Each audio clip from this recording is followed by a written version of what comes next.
Keep on the sunny side, always on the sunny side. Keep on the sunny side of life. It will help us every day, it will brighten all the way. If you keep on the sunny side of life.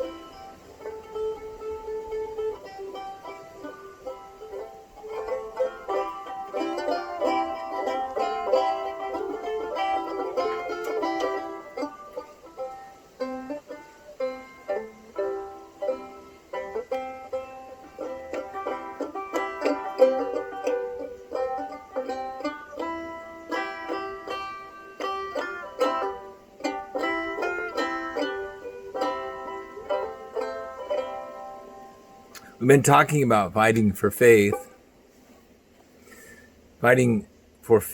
in times where you need faith. And I want to talk to you this message and during the Sunday weekend message about all the grace you'll ever need. And we need grace. We really do need it. We need grace for ourselves. And we need grace for other people around our lives, to be people of grace. You know, the word grace literally means undeserved love. Undeserved. You didn't have it coming to you. You maybe had something else coming. But mercy didn't give you what you had coming, and grace gave you something you didn't deserve. It's the idea of, as I said, undeserved love. Undeserved kindness, when you would have expected someone to clobber you, they give you a hug. That's grace. That's the grace that God offers us. As a matter of fact, it's only by grace that we can ever come to God at all. This verse that so many of you are familiar with, and oftentimes we memorize it, or we can at least quote it or recognize it when we see it. For by grace you have been saved. By grace you have been saved. And that not of yourselves. It is a gift of God. It's grace. It's a gift of grace, this thing called salvation. This thing that is to change our whole life, the word that changes everything about our life. It changes how God sees where we came from, and how God sees you right at this moment, and how God sees you in your final state and destination, glorification. It's a gift, this grace, this saving grace, the grace of God. And you know why he gives it to you by grace? He gives you and I grace, and gives it his grace for salvation and for everything else, because without it, we'd have no chance. If it was up to us to somehow earn it, we'd never be able to do it. We'd never make it to God or with God. In fact, without giving grace to each other, if we can't give grace to each other, we can't walk together very long either, can we? But God just pours out grace on us, abounds in grace. You know, it's always confused me, it really has, why the people who seem to talk the most religiously about grace, they seem to talk the most about God's grace, often seems to show the least amount of grace toward other people. It seems like it's so ill-fitting. As a matter of fact, it's disgraceful. Perhaps they just don't grasp that grace is just another way of saying love. It's not some ethereal thing way out there, some theological concept to be dissected and overly intellectualized. Grace just means love. It's when the person really doesn't deserve it and yet you give it to them. You don't just tolerate them, you show love to them. Undeserved love. That's grace. We are saved by grace. We're saved from sin and from self to the uttermost. He utterly saves us. Why? By grace. But how do you get this grace? And that's what we'll be talking about, both the rest of this message and the weekend message. Will you get it through what we're talking about? Fighting for. What you're fighting for is faith. For by grace you're saved through faith. This faith is kind of like this cup of tea. And you have the cup. It's what kind of holds it all. It surrounds it. It kind of defines it all. You don't just pour it into your hands. The cup would be like a dimension of faith. One of three I'll talk about. And faith has kind of three elements, just like a cup of tea. You have the cup, which is kind of like the intellectual part of faith, that you believe certain things, that you know certain things. But many, many people know a lot about the Bible and know a lot about theology, and maybe you're even pastors.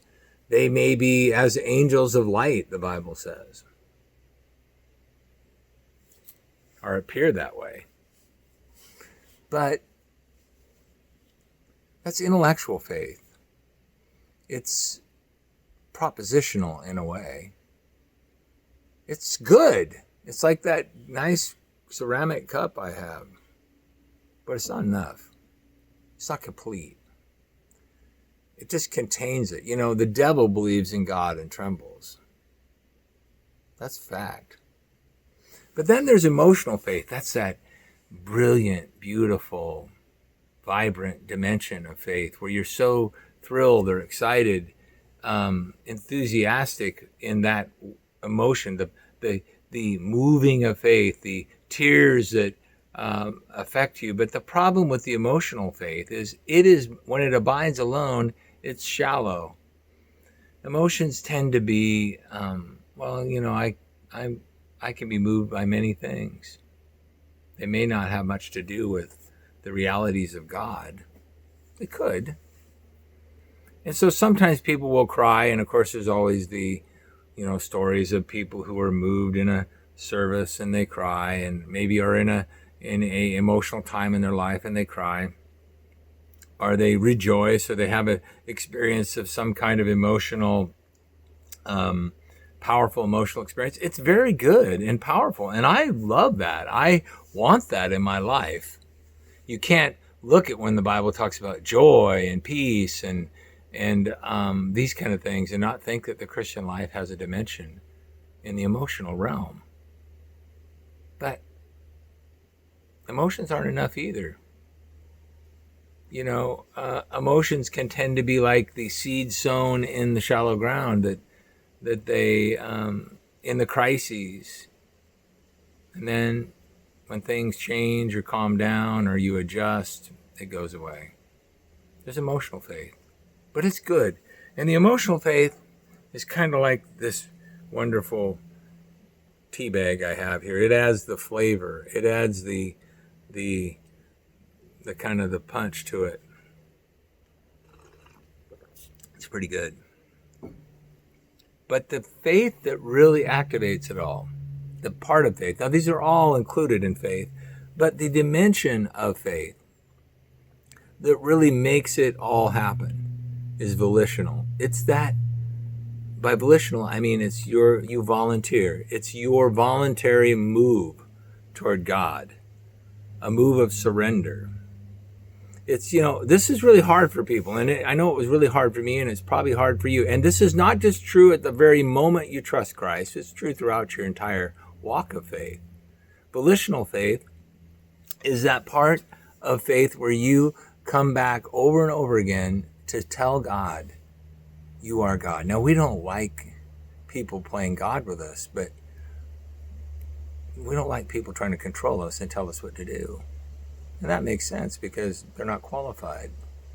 The problem is we carry that tendency over into a resistant, stubborn unwillingness to even let God be God. You don't like people to play God with you, but you won't even let God be God to you. And that's a problem. And many, many people sit in church and have sat in church and have a lot of intellectual faith, have had emotional experiences, but have never really experienced, have never really known God as God, Jesus Christ as Lord. That's volitional faith. It's like the boiling hot water I just poured in this off the kettle. It's what makes it happen. It's what makes the cup warm and the tea bag and all the elements within it all begin to be activated by that boiling water. And now, you see, a tea bag by itself is just not a very good mouthful of vegetation. And a cup empty, well, you know what that is.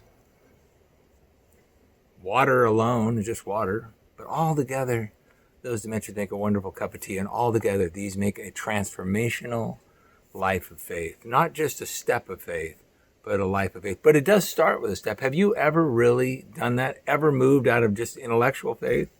Just being this? And are this? To really letting God pour himself into you as he takes control and power of your life. It's when you surrender everything you know about him to everything you know about you, to everything you know about him.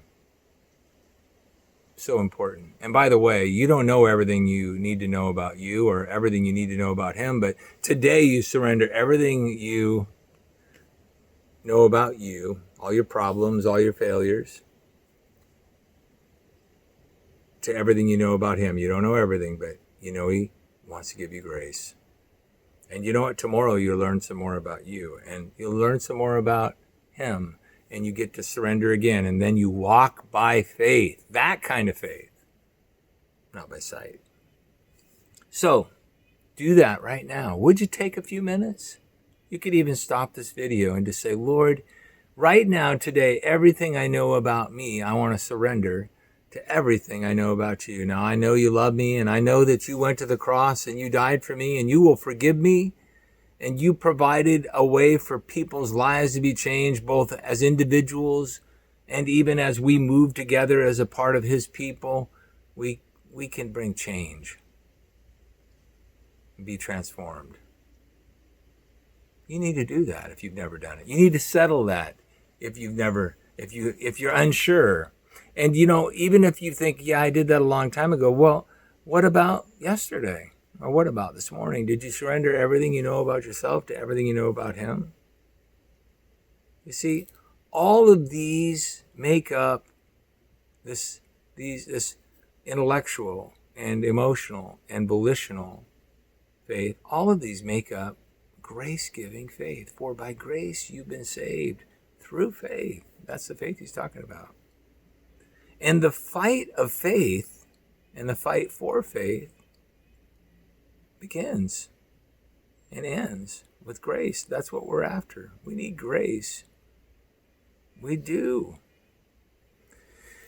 See, we grow from faith to faith because through faith we get grace to grace.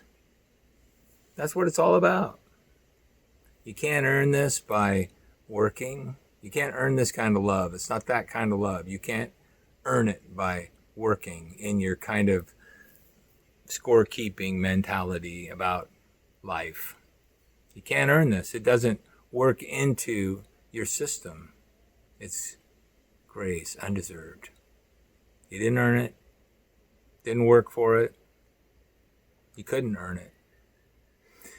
But this grace will make you want to work. It'll make you want to do it. When this grace, when it's poured into your life, you want to do it volitionally. That's why it says in Ephesians 2:9, not of works, lest anyone should boast. That's the way we tend to be, right? Always boasting. Boasting is always condemned by God. Doesn't matter whether it's a preacher or a king or a potentate or a president or whoever. It doesn't matter. Boasting is out. And we won't be any boasting on Judgment Day. Just receivers of grace and humility. And Ephesians 2:10 says, for we are his workmanship. We'll talk a little more about this. You're his workmanship. Created in Christ Jesus unto good works, for good works, which God hath before ordained that you should walk in. That God prepared beforehand that you should walk in them. You see, works won't get you there, but grace will make you want to do it for a different reason. This weekend, I will talk about how grace through faith, that you can have all of it you'll ever need. That you can have all that grace you will ever need, no matter what comes, and no matter what comes in these weeks ahead or months ahead, God is already there. His grace will be sufficient. His grace will be sufficient. His grace will be sufficient. We don't have to fear the future. God is already there. And when you have this grace, you know what we're able to do? We're able to show grace to others in what we say and do. And you know what else we'll do? We'll avoid shaming the name. We'll avoid disgrace for ourselves. Can't wait to share more with you. Have a great week, and I can't wait to see you or at least have you watch to that weekend message when we talk about the second part of all the grace you'll ever need.